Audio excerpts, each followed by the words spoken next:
È ripresa la distribuzione dei mastelli all'utenza dopo il blocco causato qualche giorno fa al sistema computerizzato della ditta che gestisce il servizio. Esso è stato potenziato anche in altri punti di distribuzione, anche se ci arrivano numerose segnalazioni in redazione che spesso in certe zone del villaggio Mosè, come via dei Fiumi ad esempio, la raccolta certi giorni salta nella specie calendarizzata.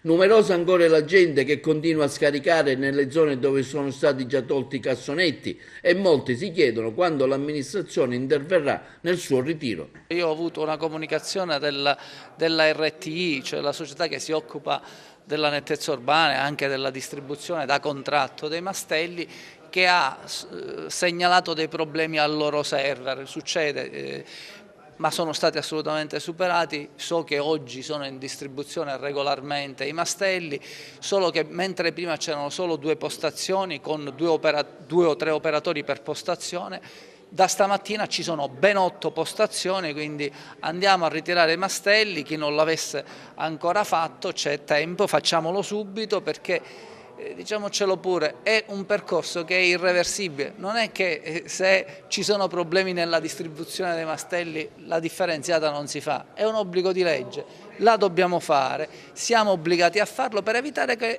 accada quello che è accaduto nel passato.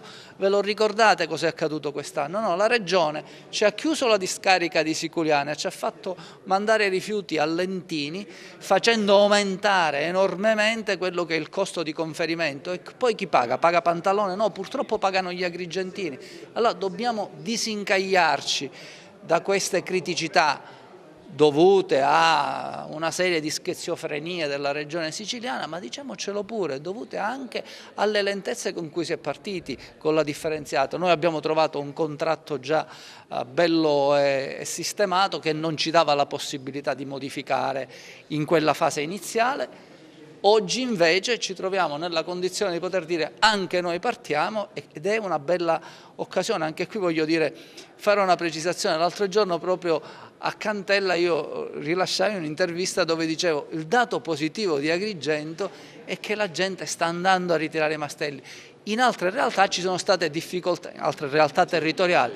Questo ha fatto dire a qualche buontempone: il sindaco è felice delle file. Ecco, questo evidentemente lo lascio agli elementi di stupidità che possono, diciamo, riguardare alcuni e che fanno in modo che però talvolta stupidità diventino notizie vere. Non è una notizia vera, perché nessuno di buon senso può avere piacere che i propri concittadini siano in fila, peggio ancora a fare lunghe file.